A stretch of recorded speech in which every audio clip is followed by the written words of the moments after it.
میں نے نرس کو 20,000 دے کر اپنی پاگل ماں کو موت کا انجیکشن لگوا دیا تھا اور اسے دوسرے شہر چھوڑ آیا۔ 24 گھنٹے بعد اس نے مر جانا تھا۔ میں جو کماتا اپنی پاگل ماں پر لگا دیتا، نہ وہ ٹھیک ہوتی اور نہ ہی مرتی تھی۔ تنگ آ کر میں نے خود اسے مار دیا تھا۔ 2 دن بعد میں ماں کے کمرے کا سارا سامان بیچنے لگا، تب مجھے ماں کے صندوق سے ایک تصویر ملی۔ وہ ایک غیر مرد کے ساتھ لیٹی ہوئی تھی اور اس تصویر پر جو لکھا تھا اسے پڑھ کر میرا کلیجہ منہ کو آ گیا۔ میں اپنا منہ نوچنے لگا کیونکہ میں اپنی ماں کا اکلوتا بیٹا تھا۔ میرے ابا کا سایہ میرے سر سے تبھی اٹھ گیا تھا جب میں صرف 2 سال کا تھا۔ دادی نے جان بوجھ کر ہمیں گھر سے نکال دیا تھا۔ ماں مجھے لے کر نانا کے گھر آ گئی۔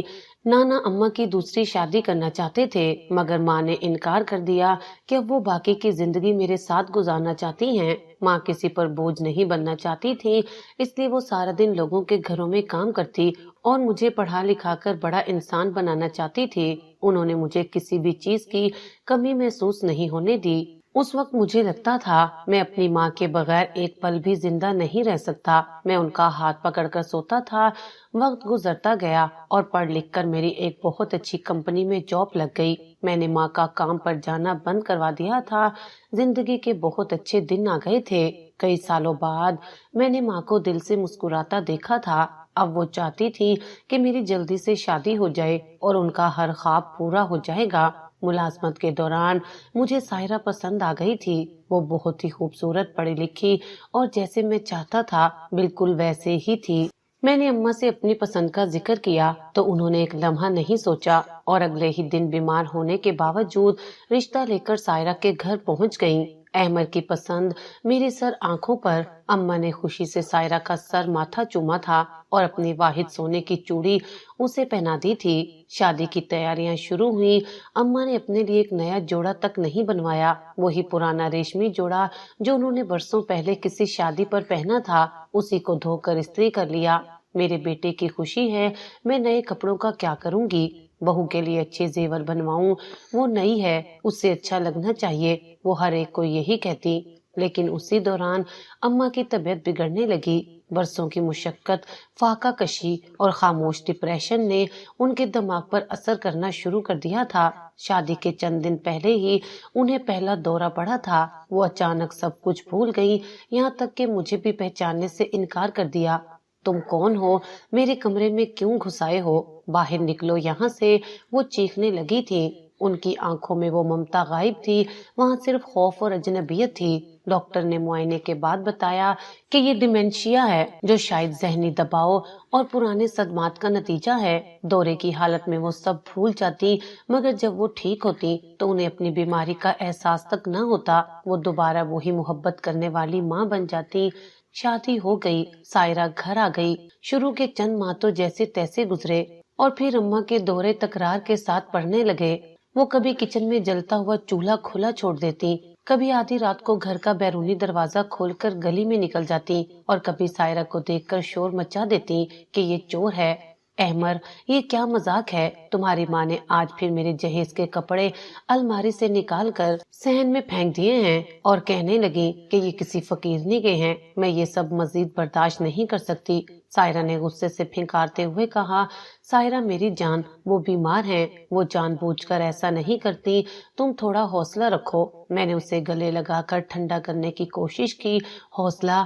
احمر میں ایک بیوی بن کر آئی تھی، نرس بن کر نہیں۔ لوگ گھر آتے ہیں تو مجھے شرمندگی ہوتی ہے کہ میری ساس ذہنی مریضاں ہیں۔